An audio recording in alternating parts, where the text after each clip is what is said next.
You call this success? All you do is paint and play with furniture, not a real job in sight. 10 years of belittling and ridicule collapsed on my mother's face in an instant. She stood in the banquet hall, trembling with a wine glass in hand, watching my company contracts, media coverage, and industry recognition dismantle the authority she had clung to for years. That day, her words hit me like a bucket of cold water.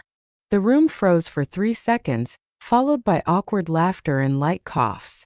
The hall, decorated for my sister's engagement party, glittered under polished aviation-themed chandeliers. My sister Zara smiled as she held her fiancé Reese's hand, while I sat at a corner side table, feeling like a misplaced ornament in the polished family tableau. Can't you be more like Zara? Steady, hardworking, instead of spending all day with your furniture and colors. My mother, Tiara, raised her glass, pretending it was a casual joke, but her eyes cut like knives. I gripped my fork and knife until my knuckles whitened, keeping my face calm. My father, Darian, sat quietly nearby, sipping his coffee, always choosing silence in moments like this. Aunt Lydia leaned close, whispering, "Look at her, 10 years and still wasting time." A decade of resentment stacked like weights in that instant. I lifted my head slightly, scanning the room. Guests smiled politely, whispering quietly, clearly swayed by my mother's educational humor. My gaze landed on Zara, silver gray dress, bright smile, oblivious to being the center of my mother's praise. I didn't answer. I had learned silence, turning all my defiance and anger into the weapon that would let me leave Ohio and claim my own path. Oppression and hidden strength.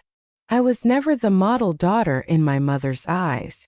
While Zara learned to manage charity ledgers in the community, I was redesigning my room with scrap wood and old curtains, crafting a warm corner where sunlight bounced off handmade shelves. Teachers noticed and entered my designs into regional student competitions. I received an honorable mention, but my mother barely glanced at it. "Why not write something like Zara, something that can place at the state level?" she asked. My work ended up in a drawer, while Zara's awards were neatly framed in the living room. In high school, I took private projects, basements, kitchens, learning software and building practical experience. Mother dismissed it as just play, not a career. Meanwhile, Zara thrived under parental attention with internships and accolades. Aunt Lydia described my efforts as worthless, whispering to relatives, "She's playing with furniture again, she'll regret it." Yet I persisted. I earned a scholarship at the State Art School, participated in model home exhibitions, and won recognition from professional architects and designers. After graduation, I refused a conventional office job, choosing instead an apprenticeship at a Columbus design studio, redesigning hotel suites. There, I mastered client negotiation, budget control, team leadership, and delivering high-quality work under pressure. A few years later, opportunities in California appeared. I rented a small office in San Francisco and founded Neo Designs. Early clients were tech executives' home renovations, followed by a $5 million flagship hotel overhaul. I led teams installing custom millwork, smart systems, and optimized layouts, elevating guest experiences. Profits were reinvested to expand into Los Angeles commercial spaces and even airport lounges. Neo Designs gained a reputation as an innovative, sought-after design firm. 10 years of effort had given me the ultimate leverage. Not just financial but professional and self-worth. The tools to enact the revenge I'd long held in reserve. The beginning of revenge. At the engagement party, my mother continued her performance, painting Zara and Reese's future in shining light, while neglecting me as the wandering designer. I sat at the side table, glass in hand, fully aware this was the moment to reveal my real power. Halfway through dinner, Reese pulled out his phone, opening an industry database app.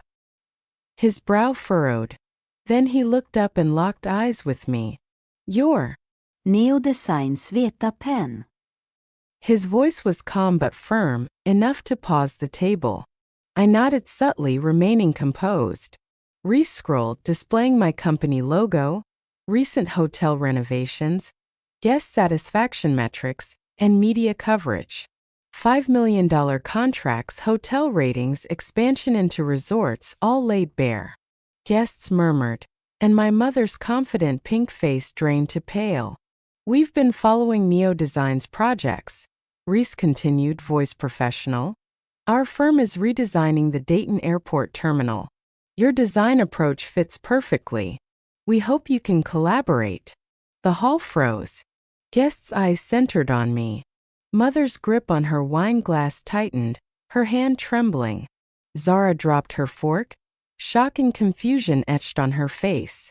Aunt Lydia covered her mouth, whispering, "Impossible. This can't be real." I stood calmly and approached my mother. "For 10 years you've denied me, belittled me. But my work, my achievements, my company, they don't need your approval." Mother gaped, trying to argue, but every word fell into a void, swallowed by fact. Zara tried to defend her, voice faint and hesitant, powerless against reality. Reese handed me a document detailing the upcoming project and budget. In that moment, I seized control. Complete revenge and resolution. The next day, family brunch continued, but the atmosphere had shifted. Guests cautiously addressed my mother, quietly asking about Neo Designs. Zara's achievements received far less attention. Mother tried to reassert authority, but in the face of reality, her power looked like an empty mask, revealing only anxiety. I calmly presented the airport project's sustainable layouts, passenger flow optimizations, and integration of local culture. Guests were gradually impressed by my professionalism. For the first time, Zara truly recognized the scope of my accomplishments. Back home, I blocked my mother, father, and Aunt Lydia on all social media, phone numbers, and email. 10 years of neglect and coldness were finally closed with rational, deliberate boundaries. I no longer needed my mother's approval or was haunted by her bias. Weeks later, Mother attempted to regain social influence in the community, only to find no response.